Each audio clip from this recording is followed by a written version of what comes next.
Hello everyone, hope you're all doing good and you're all safe at home.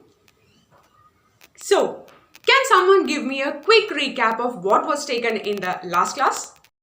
Yes, in the last class we have saw different types of crops, the kharif and the rabi crops, and also we have discussed about the soil preparation and its advantages and the implements used for it. Okay, so we have completed preparation of soil. Can you tell what is the next step that comes after preparation of soil? The next step that comes after the preparation of sowing is sowing. After preparation of soil, the next step is sowing. Before sowing, farmers select good quality seeds. Good quality seeds are clean and healthy seeds of a good variety. Seed selection can be done by soaking the seeds in a beaker containing water.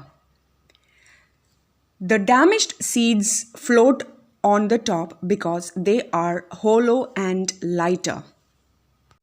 This is a good method for separating good healthy seeds from the damaged ones. Now let us see what are the tools used for sowing seeds. This is a traditional tool used for sowing seed, which is shaped like a funnel.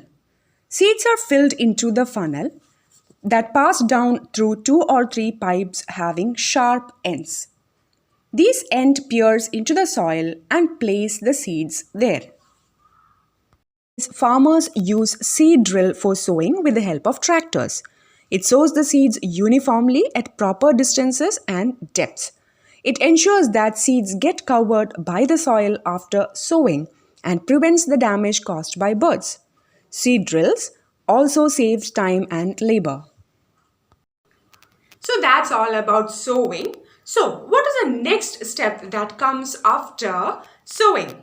After sowing, the next step is adding manure and fertilizer.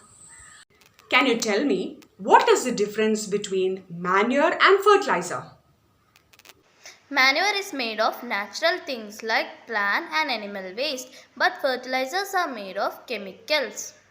Manures are organic substances obtained from the decomposition of plant or animal waste. To make this, farmers dump plant and animal waste in pits at open places and allow it to decompose by some microorganisms. Thus, organic manure is formed. We know that continuous growing of crops make the soil poorer in certain nutrients. So, farmers add manure to the field to replenish the soil with nutrients. This process is called manuring. Now let us see the advantages of manure.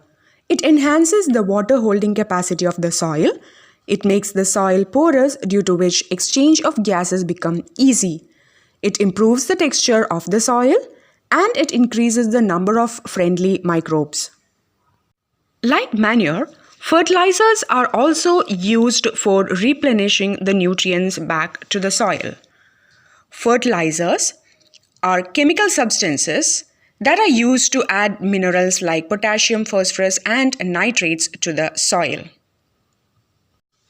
Fertilizers are produced in factories. Some examples are urea, ammonium sulfate, potash, and NPK, that is nitrogen, phosphorus, and potassium.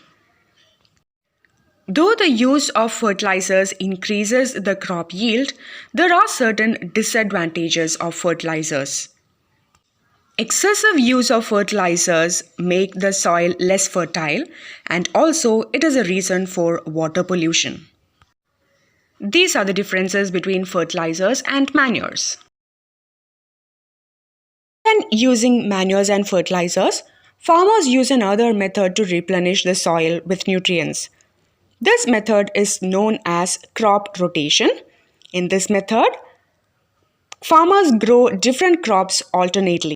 A cereal crop like rice uses up a lot of nitrogen from the soil, so that if another cereal crop is used, the soil becomes deficient of nitrogen. So instead, farmers grow leguminous crop which help in adding nitrogen to the soil. Done by a bacteria called the rhizobium, which grows on the nodules of the roots of leguminous plants. They help to fix atmospheric nitrogen. so that when a leguminous plant is grown, lot of nitrogen is added back to the soil.